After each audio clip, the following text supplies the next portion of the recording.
Olá, seja bem-vindo, seja bem-vinda. Hoje o plenário abre suas portas para a advogada Rafaela Albuquerque, que preside a Comissão de Igualdade Racial e Verdade da Escravidão Negra da OAB Rondônia. Ela acaba de lançar a cartilha Reconhecer, Nomear e Transformar. Na verdade reconhecer, nomear, é isso mesmo, reconhecer, nomear e transformar, que é uma ferramenta de letramento racial que tem o escopo de transformar a linguagem e também de desconstruir aquele racismo invisível. Fique com a gente, o plenário está começando.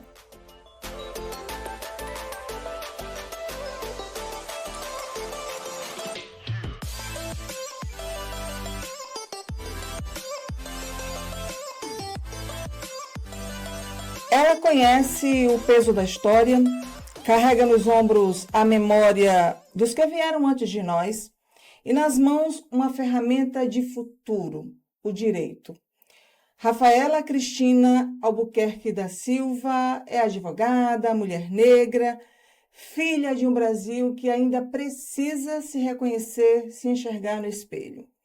Hoje ela preside a Comissão de Igualdade Racial e Verdade da Escravidão Negra da Ordem dos Advogados do Brasil, Seccional Rondônia.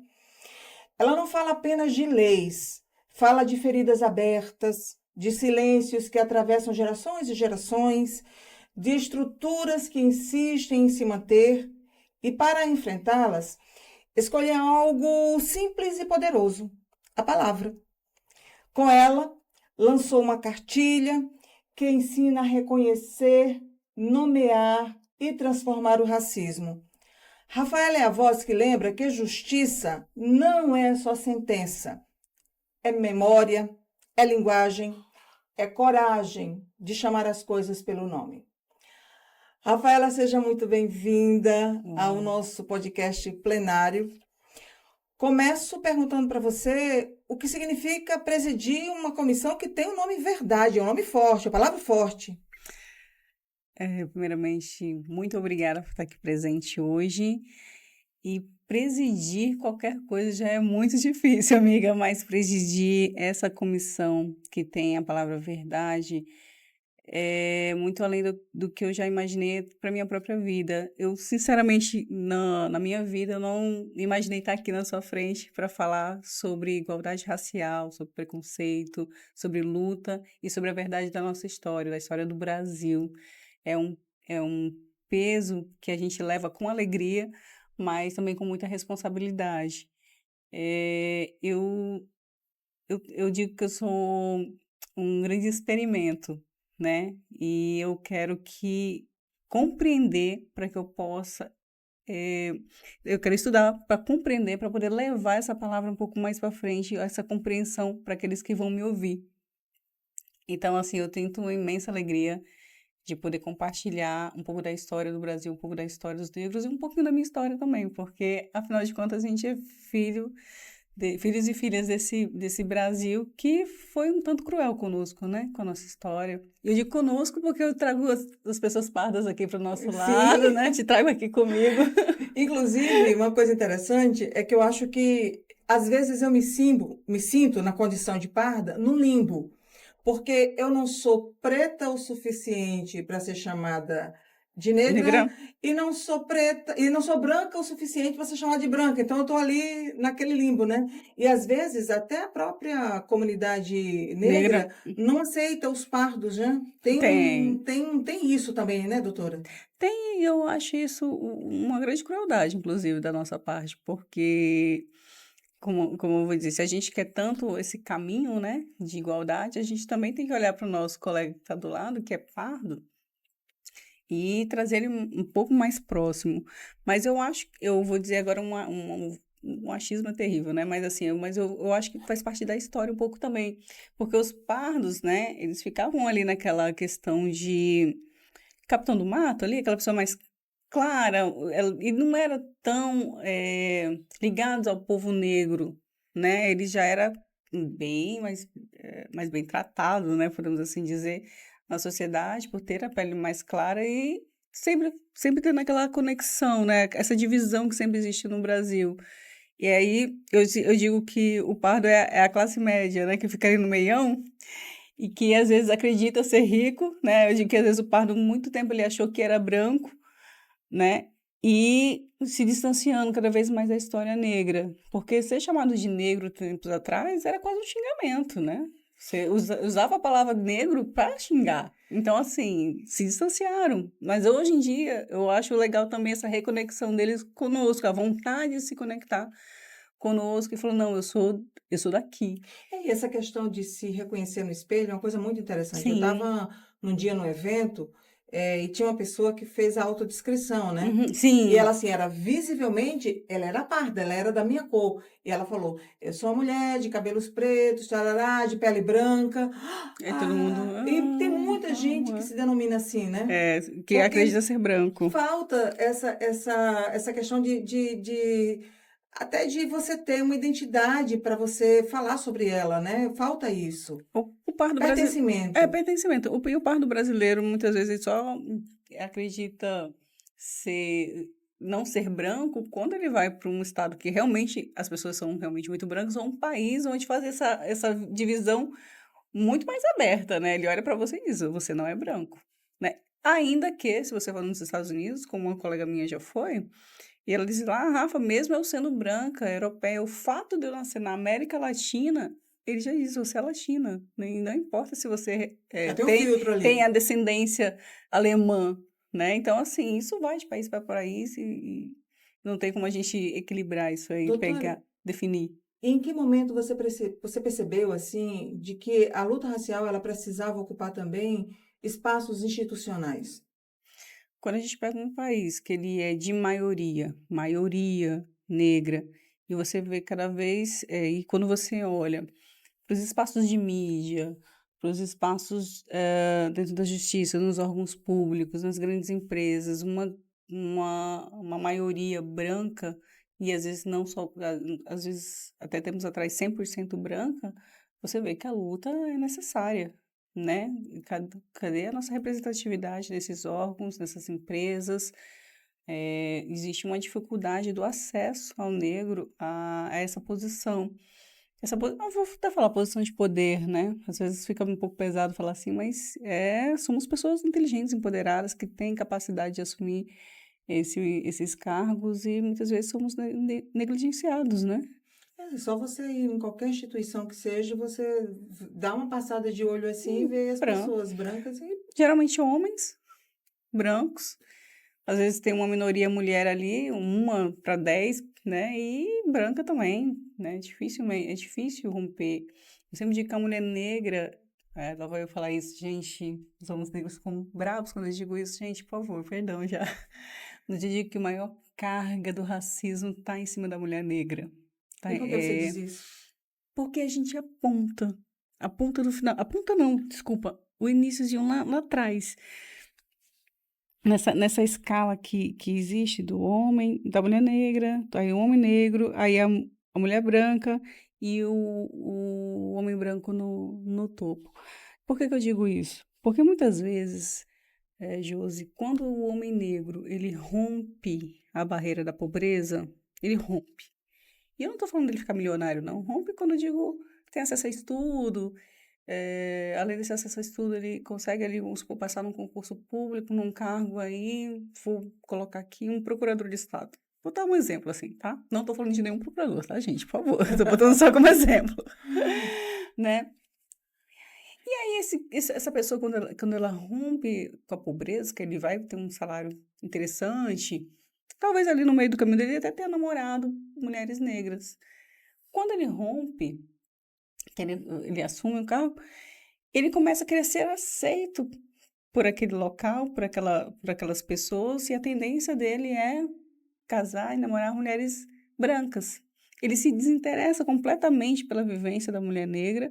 Muitas vezes a mulher negra dali para frente que ele vai ter acesso é a mãe dele, uma irmã, ou talvez os empregados da casa. Eles não conseguem mais se relacionar de nenhuma forma, às vezes amizade mesmo, com uma mulher negra.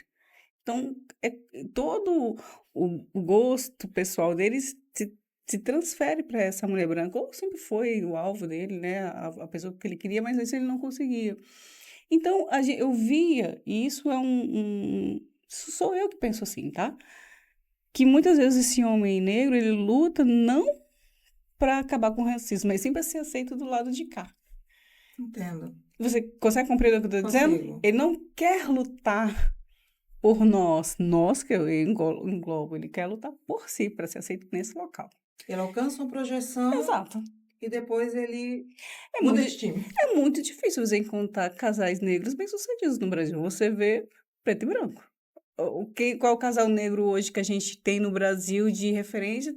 Lázaro Ramos. E Thaís Araújo. É. Pronto. Eu pensei no mesmo casal. Verdade. Né? O mesmo casal que se mantém ali, junto, né? E formando uma família negra bem-sucedida. Mas na maioria das vezes não. E também não estou dizendo aqui, gente, que ninguém pode namorar pessoas de outras cores, não. Eu estou falando assim, daquele. Nunca mais você se interessa com uma pessoa que é da mesma cor que você. São muitas nuances, né, Muito, que a gente né? enfrenta aí nessa... Lógico que o branqueamento racial foi uma coisa institucionalizada no Brasil, né? Vamos branquear o povo. Os argentinos nos mataram, né? Colocaram os negros na linha de frente das guerras e foram eliminando os negros. E o Brasil tentou fazer pelo branqueamento natural, né? Mistura-se as cores, as pessoas para ver. Talvez por isso que o Brasil seja um país tão pardo, né? Verdade. Tão pardo. Então, são muitas nuances. Eu sinto por eles, né? Pelas pessoas que agem dessa forma, né? Que não tem mais esse pensamento, se deixou contaminar, né? A gente não tem uma... E também é tão difícil, né? A gente fala no pessoal, você vai obrigar uma pessoa a ficar se interessar, né? E ele não vê, porque assim, aí vem aquela questão do negro não se sentir belo, né? E que a gente projetou o belo apenas na pessoa que é branca, né? Então, uma pessoa de cabelo liso. Gente, tô de cabelo liso aqui, mas é um acidente, viu? Aí daqui eu... né? Cabelo liso, olhos azuis, essa coisa europeia, né, da beleza que foi se propagando pelas marcas e tudo mais. E a gente quer alcançar aquilo e acha que só aquilo é bonito, né? Só esse tipo de beleza que... Na verdade, só esse tipo de beleza que é válido, porque beleza é subjetivo, né? Doutora, e no exercício da advocacia e também Sim. na vida cotidiana, que exemplos você já viu que você poderia dar aqui para gente de racismo estrutural que as pessoas nem percebem que estão sendo e está acontecendo ali um caso típico? Eu posso dar um exemplo da época da faculdade. Eu lembro, assim, como se fosse hoje. Eu lembro que eu sempre fui boa aluna, assim, né, esforçada na faculdade. Lógico que tinha as fragilidades como qualquer aluno, mas sempre muito esforçada. E eu lembro que uma determinada professora, numa prova, eu tirei 9. E a minha turma era muito grande. Eu estudava numa turma que era imensa. E aí, no dia que ela foi entregar as provas, ela olhou, e foi uma prova difícil, ela olhou assim, viu aquele 9, olhou pra mim e falou, você que é a Rafaela? Aí eu vi ela um pouco decepcionada. Eu não era a pessoa que ela estava esperando, né? Vi ela um pouco decepcionada, eu falei, peguei a minha prova. As aulas continuaram normalmente, era épocas de prova, então acho que 15 dias depois tinha 15 dias depois tinha a próxima prova para formar ali, né, o total de provas do semestre. Aí eu lembro quando ela me deu minha prova, ela deu as provas para todo mundo, eu vi que ela se posicionou muito próxima de mim. Ela passou quase toda a prova meio que naquela linha em que eu estava, e algumas vezes ela parou do meu lado. E eu pensei, essa abençoada tá achando que eu colei. Ela não conseguia acreditar, né? Eu lembro que eu fiz a prova toda. E eu lembro que foi uma prova até bem mais difícil, né? Na época ela tava meio chateada com a turma. E aí eu lembro que eu tirei 6,5, 7. A prova era um pouco mais difícil. Aprovada de novo, né? E aí eu acho que ela sentiu aquele alívio, não? Ela estudou mesmo. E foi uma prova em que muita gente foi muito mal naquela prova, mas consegui me sobressair. Quase que a minha vontade de perguntar, viu? Eu consigo fazer sua prova. Né? Tive que fazer uma comprovação. Então, são pequenas coisas, eu não sei por que ela não acreditou. Era visível que ela não confiava naquilo. Isso é um exemplo simples, tá, gente? No dia a dia da gente, toda hora, todo tempo, a gente encontra ali questionamentos sobre a nossa capacidade. Eu lembro que uma vez. E existem coisas bobas para você, como é institucional e como a gente pensa, às vezes, de forma racista, por a gente não ver o negro tendo uma vida que não é subalterna e que não é de necessidade. Eu acho que a grande surpresa hoje de muitas pessoas brancas é estar num local e a gente comer da mesma comida, saber das mesmas coisas. E isso aconteceu várias e várias vezes comigo, que é quando as pessoas até perguntam assim, não, mas de onde você é? Não, porque isso não é ser diferente. Eu falo, não sou diferente, sou daqui, eu sou de Rondônia. É que a gente também se interessa por ir num bom lugar, comer uma boa comida, ler um bom livro. Eu me interesso pelas coisas, a gente se interessa também, né? Quando a gente consegue romper essa barreira, né, da pobreza, e eu tenho uma história bem atípica da maioria das pessoas negras, né? Assim, às vezes eu nem me coloco muito como exemplo, porque foi muito diferente para mim, muito particular a minha vida, infância e tudo mais. Foi mais tranquila? Eu fui adotada, não sei se eu já te contei essa história. Não, você não me contou. Quando eu era criança, bebê, existe uma lenda sobre o meu nascimento, que dizem que eu nasci no presídio, né? Eu não te contei essa história, não? Não. Tá, lá vai eu contar pra vocês. Ok. Existe uma lenda sobre a minha vida de que eu nasci no presídio. A minha mãe adotiva, ela era policial. E eu tenho 43 anos, tá? Em 1900 e bolinha, né? Parece que meu pai biológico estava preso. E ela ia visitar, e por algum motivo eu nasci lá, né? Não era no sistema prisional, eram as delegacias, né? Tinha aqueles locais que deixavam os presos, acredito que foi ali. E aí, a minha mãe biológica ia sempre visitar o meu pai que estava preso comigo, bebezinha. E a minha mãe era policial e sempre me via. E ela falava assim, você era tão bonita, e eu achava ruim você ir lá ver. Aí até que um belo dia eu pedi. Eu pedi. Ela falou, você me dá ela? Né, gente, a gente tá falando de 1982, tá? Não tem essa legislação de agora, né? E aí ela deu, porque ela já tinha não sei quantos filhos. Aí disse que a minha mãe me levou pra casa. Aí me disse que meu pai se assustou, falou, Vanilde, de onde tu veio com essa criança? ela devolve. Ela falou assim, não, ela vai passar esses dias com a gente. Ele, não, devolve, filho dos outros. Ela, não, vou passar só essa semana aqui. Aí disse que quando chegou o dia de levar de volta, meu pai falou, não, já que pegou, já que pegou a criança, bora ficar com ela. E assim foi a minha infância. Aí acho que, se eu não estou enganada, acho que o processo de adoção mesmo foi terminar ali. Eu lembro que eu já tinha uns 10 anos, 9 anos. Então, assim, eu tinha muita consciência de que eu era adotiva e tal. Eu vim saber da história da parte do presídio muitos anos depois. Essa parte eles nunca contaram como foi. Dando uma maciada. Né? Depois, já adulta, acho que a pessoa que quando queria me ferir um pouco, assim, né? Falar assim, que mexe com a nossa história, né? E aí eu descobri que era verdade e tudo mais. Então, assim, meus pais eram policiais, então, assim, eu estudei em escolas privadas por muito tempo, tive uma educação bacana, Então interessante. Sua história, assim, embora tenha começado da forma que começou, você teve oportunidades que outras pessoas geralmente não têm. Não tem, de fato. Doutora, a gente vai para um intervalo rapidinho, daqui a pouquinho a gente está de volta.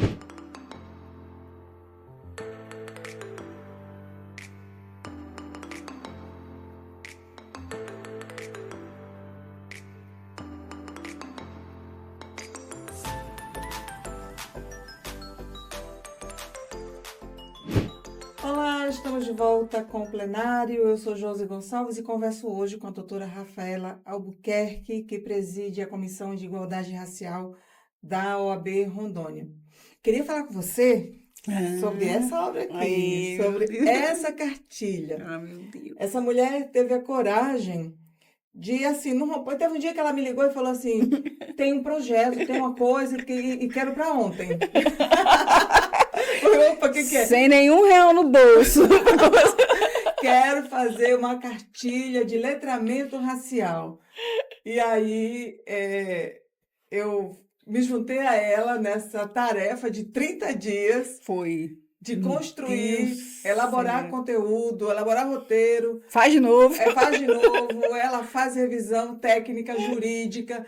Tivemos também o apoio da Doutora doutora Débora, que trabalha lá no Tribunal de isso, Justiça. que ela... Tá até aqui o nome Isso. dela. Honorato. Débora Honorato, que ela é consultora em educação antirracista. Isso. E resultou nesse trabalho, é lindo. E eu queria que você falasse sobre essa cartilha, o desafio. Como é que surgiu a ideia de fazer essa cartilha? E também explicasse depois o que é letramento racial. Olha, minha amiga, a cartilha surgiu da seguinte forma. Eu tinha, quando o nosso presidente foi eleito, mais de 3 anos atrás, na primeira eleição, na primeira vez que ele foi eleito presidente, eu fui para a comissão O presidente Márcio Nogueira, Nogueira. presidente Márcio Nogueira. Eu fui presidente da comissão de meio ambiente, porque eu sou, a minha especialidade são crimes ambientais, e eu fiz um evento, né, a primeira conferência ambiental da OAB, e no interior foi da comissão que eu presidia. Era uma comissão que me trazia muito prestígio, até eu sou uma iniciante, para quem não sabe, gente, eu tenho que, eu vou fazer, acho que fiz esse ano 4 anos de advocacia, eu sou uma jovem advogada, gente.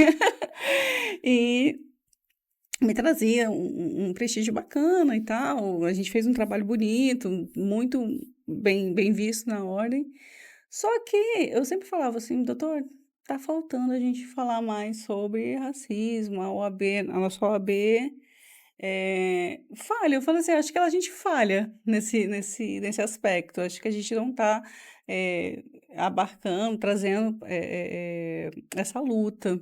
Ele, o que você acha? Você quer presidir a comissão? Eu falei, não, eu morria de medo de não saber realmente fazer acontecer, né? Aí passou o ano, continuei na comissão de meio ambiente. Aí eu falei, doutor, sabe uma coisa? Eu vou abrir mão da comissão de meio ambiente, eu vou para a igualdade racial, bora fazer um trabalho lá. Ele, tem certeza? Eu falei, tenho.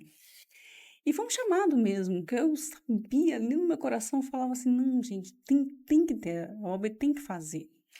Quem te conhece fala que você fez um excelente trabalho à frente da comissão de meio ambiente. Sim. Mas quem viu essa transição para essa outra comissão disse que você floresceu, assim, Sim. Tá no lugar certo. Sim, todo mundo fala assim, eu recebi um elogio muito interessante esses dias, que ela falou assim, Rafa, quando eu soube que você ia pra lá, eu sabia que ia dar certo. Aí eu falei, gente, calma. Mas assim, é porque quando eu comecei mesmo, né, que saiu lá a minha nomeação, ser a presidente da Comissão de Igualdade Racial, e aí eu pensei, meu Deus, e agora? Tem que fazer acontecer, tem que trabalhar. Aí eu pensei, eu vou fazer... Pensei em fazer uma roda de conversa, depois pensei em fazer uma palestra com advogados negros. Eu falei, cara, não tá. Eu falei, como é que eu vou iniciar algo falando sobre racismo se a minha casa ainda não estava nem preparada? Porque a única coisa que eles têm sou eu. Até agora. Sou eu. Então, eu falei assim, então eu tenho que fazer com que a ordem abrace 100% essa iniciativa que a gente está fazendo. Aí eu falei assim, vou fazer letramento racial da OAB. Como? Não sei, vou pensar agora. Aí pensei, como, né? Como? Aí eu falei assim, aí falei com o Nelson, que é o nosso secretário, eu falei, Nelson, eu acredito que a gente tem que fazer o letramento racial da OAB. Eu vou atrás de ver um profissional extremamente letrado, né, para a gente fazer o letramento dos funcionários, depois dos presidentes de comissões, do conselho, né, trazer mais a temática. Só que depois eu fiquei pensando, eu falei, não, mas espera lá, a gente precisa do material. Gente, tudo é construção, né? A gente precisa do material. Eu falei assim, não, cancela isso aqui, bora fazer o material primeiro. Aí foi quando surgiu a cartilha. Eu falei assim, cara, bora fazer uma cartilha, né?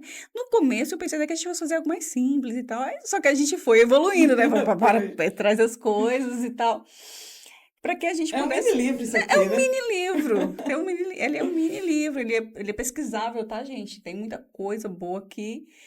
E aí a gente foi, eu falei assim, não, vou fazer a cartilha. E aí eu lembro muito bem do momento que era uma reunião da sessão do conselho, aí eu peguei, fiz todo o projeto, mandei para o presidente, mandei para a tesouraria, né? E aí eu falei assim, agora tem que ir atrás de... Aí fui atrás de você, né, para fazer o Foi. orçamento. Gente, não é fácil, tá? A gente fala assim, que vai fazer as coisas, mas só Deus sabe como é que é, né? E eu falava assim, Josi, calma que eu tô conseguindo aqui o dinheiro, né? Fui atrás de orçamento, então liguei para muitos amigos advogados. Ela é uma cartilha feita 100% com dinheiro de apoiadores advogados, foi a advocacia quem patrocinou essa cartilha, e eu ligava, gente, patrocina, eu preciso pagar minha jornalista, eu preciso pagar o diagramador, eu preciso pagar não sei o quê. E a galera falava assim, espera um pouquinho que eu vou mandar, e realmente mandava, sabe? Assim, eu fiquei muito feliz por eles terem acreditado, e a gente fez essa cartilha que traz conceitos. Gente, você vai ter conceito de letramento, de colorismo, você vai ter exemplos práticos que a gente colocou. Um elogio muito grande dessa cartilha é que ela não fere as pessoas. Eu não queria algo que ferisse pessoas brancas. Eu quero trazer elas para a luta, porque a nossa comissão é de igualdade, né? Não é de superioridade nem nada, né? É trazer para apoiar, para ler, para entender, na verdade, fazer parte da luta. Para quem não sabe, para quem não entende, o que é letramento racial? De uma forma mais simples que eu posso dizer aqui para que todos compreendam, é estudar. É ler, é saber um pouco da história, é saber aquilo que não é ser um antirracista, é você se adequar. É uma adequação social. A gente foi adequado a rir, a fazer racismo recreativo, a, a entender que uma mulher preta ela é a empregada da casa, a entender que a maioria dos negros estão em empregos subalternos, entendeu? Então, isso, a gente tem que desmistificar isso, tirar essa visão das pessoas, né? É bem interessante quando a gente fala sobre racismo, que às vezes a pessoa branca fala assim, Rafa, mas eu não vejo esse racismo todo. Aí eu sempre penso assim, ó, se você não tá vendo, talvez você esteja cometendo, querida.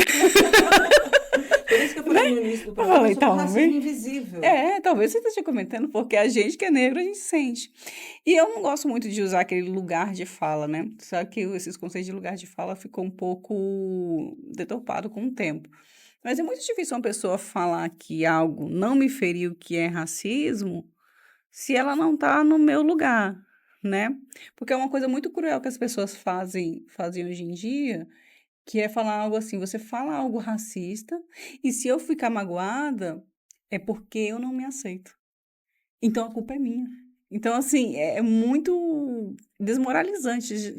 Não sei se você já ouviu esse tipo de Sim, coisa, sim, já da acertei. pessoa falar assim, não, gente, não é culpa minha, né? Porque a pessoa não tem que ligar para nada, não é assim. Você tem que entender, você tem que compreender que a sua fala pode magoar as pessoas. E nesse contexto, doutora, dessa cartilha, dialogar com advogados, com estudantes, com servidores, com a sociedade de um modo geral, que impacto você espera que essa cartilha provoque nas pessoas, na sociedade? A discussão, né? O conhecimento. Como eu falei, essa cartilha não é para magoar ninguém, ela é para unir, ela é para desenvolver um diálogo de respeito entre todos nós. Porque, como eu te falei, o Brasil é tão misturado, a maioria das pessoas nem sabem que elas são negras, a divisão, se você é negro, se você é preto, se você é pardo, se você. Tem um vídeo muito interessante do Jô Soares, que ele fala como é que as pessoas se autodenominam, porque elas não sabem dizer quem elas são. Isso é falta de identidade. Isso é falta de identidade. E elas não sabem dizer se ela é negra, se ela é branca, se é mais ou menos café com leite. Eles respondem assim, eu sou café com leite. O que é café com leite? É o pardo, gente, mas que é negro, entendeu? Falar que é negro é muito pesado, se assumir negro. Eu lembro que quando eu era criança, que eu dizia assim, eu sou negra, a pessoa fala, não, não, não, você não é. Você não, eu não penso assim. Eu nem tava com baixo astral, não, mas a pessoa fazia eu me sentir baixo astral. Essa situação que você falou agora me lembra, por exemplo, que quando eu estava no ambiente com algumas amigas, e daí eu falava, não, porque eu sou negra. Aí, ai, pelo amor de Deus, gente, você é branca, você é Como? branca. Eu não me reconhecia como branca nunca, porque eu não sou branca, eu sou parda. Uhum. E daí eu chegava em casa e falava assim, amor, qual é a minha cor? Que cor eu tenho? Olha para mim e me diz, olha naquelas revistas de cosméticos assim, tenta Tem, achar minha cor. Eu acho que essa discussão ela é muito necessária, porque realmente as pessoas precisam se reconhecer como tais, né? acho que eu acredito, Josi, que o tempo vai fazer com que a gente não discuta mais, porque é indiscutível, no sentido de que de aceitação e de respeito mútuo entre todos nós, né? Eu sempre falo muito, muito sobre isso, que a gente vai discutir até que um belo dia a gente não precisa mais, você não precisa mais me descrever e não ser surpresa, eu não ser branca. Se você falar assim, ah, eu tenho uma amiga que é super interessante, que é inteligente, tal, tal, tal, e a pessoa que tá ouvindo automaticamente não pensar numa pessoa branca e ela aceitar se ela vê uma pessoa negra, entendeu? Existe barreira hoje, desculpa me interromper, mas existe barreira hoje ainda, para quem acredita que não há, Hum.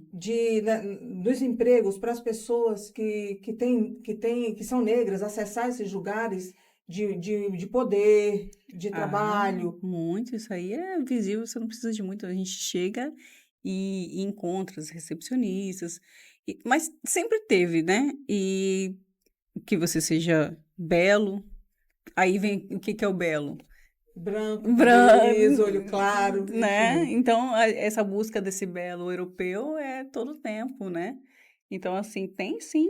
E você vai nas lojas, ou é subemprego, ou é a cota da cota também, que é quando as pessoas, não, nós temos né? Você pode ter um currículo excelente, mas não está dentro do padrão que a gente Já gostaria. tive muito não, tá, gente? Às vezes as pessoas me veem na ordem e acham que sempre foi.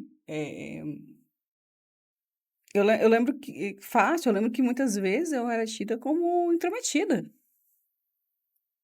Porque eu queria estar lá, eu queria ouvir, eu queria participar daquelas coisas. E as pessoas, só que eu sempre fui de abrir porta, assim, mesmo que as pessoas não me quisessem, eu saía braba, né? Demitida também, vai, é muito intrujona, assim, porque se força a ser natural aquilo. Tem que ter pessoas diferentes, né? Você acreditar. Eu digo que a OAB, e aí é uma coisa que eu nunca vou poder falar mal, que eu digo, né? Foi onde me deu total espaço para desenvolvimento. Querendo ou não, essa gestão, né? Já, tá certo que quando eu entrei na ordem, já estava com 30 e poucos. Já estava tava com 39, 40 anos. Eu já era mais madura, né? Já não era mais menina e tal. Mas foi lá que eu amadureci mesmo, que eu desenvolvi, e eu não me via como liderança. Foi muito difícil, pronto, foi muito difícil eu me ver líder de algo. Eu sempre achei que eu era boa executora. Eu sempre achei que eu era boa executora.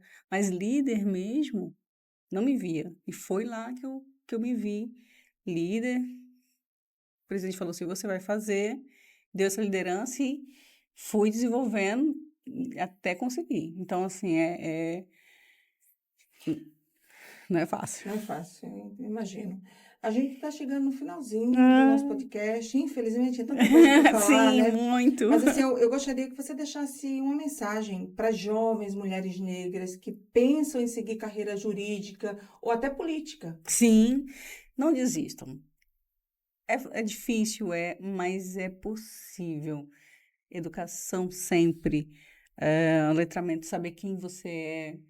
Respeitar a si mesmo. Acho que é uma coisa que a gente muitas vezes não faz, que é o autorrespeito, o autocuidado. Saber da sua importância, da sua inteligência, que você é capaz e que se a pessoa não abriu a porta para você, você vai lá e abre. Eu digo também muito isso, vai lá e abre você mesma, né? E até a Beyoncé que diz, né? Você não quer ser meu patrão? Você não quer me contratar? Então eu serei o patrão. Então, seja você a sua patroa. É isso aí. Quem quiser ter acesso a essa cartilha, como faz? Ela pode estar impressa e digital também, né? Impressa nós temos poucas impressas, né? Porque a gente fez uma amostragem, inclusive era para ter saído apenas digitalmente, mas você vai lá no site da UAB, coloca lá a cartilha de letramento racial UAB Rondônia, vai estar um linkzinho, clica e é só baixar.